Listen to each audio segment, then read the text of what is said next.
You ready? I won't even say how old I was. I will say this was 20 years ago. I was helping a buddy move into his apartment. And in the apartment, in the wall, in the living room, you could see that there was a small doorway, right? And so you open that, and then it crawl through there, and then there's a whole nother room. And it had these books. It had stacks and stacks, a collection of books. And one of these collections of books was entitled Personal Power, right? And there were 11 of them. And it was breaking down, I believe it was Masonic, you know what I mean? It was Master Masons teaching you that I am I. When you look in the mirror, the person that you see is not tethered to the physical body that you inhabit. You could lose your hand, you could lose your arm, you could lose your sight, right? You could lose an appendage or what have you, and still you remain the same. You can change your gender, you can change, you can bleach your skin, you can change your hair, you can change your clothes. But who you are remains who you are, independent of how you may understand it to be.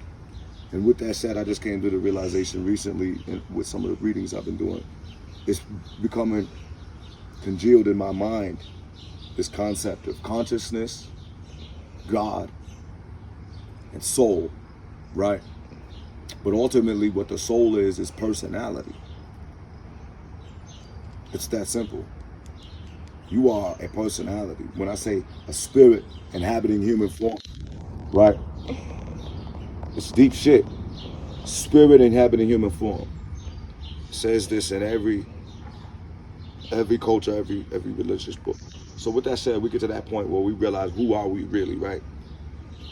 We're expressions of that ultimate manifestation of the creator of the cosmos, right? Of the cosmos itself. We are an expression of that. We're comprised of 1.6 trillion individual cells cooperating together in a harmonious order. See, the natural order is nothing but the wisdom that God presents to the senses of man to guide them towards perfection. And perfection is harmony.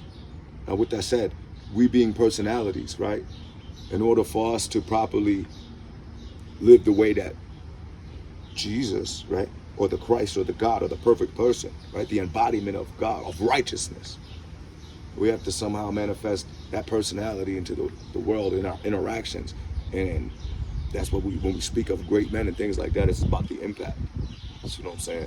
We get consumed with power and ego so much, but sometimes, well, for me, I always have to try to keep myself rooted in the concept that all beings, even mammals, cats, the minute they're born, then inhabited and existing within all of us is nothing but pure personality.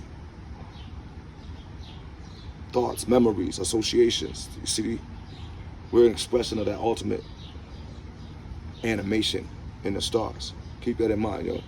I'm out.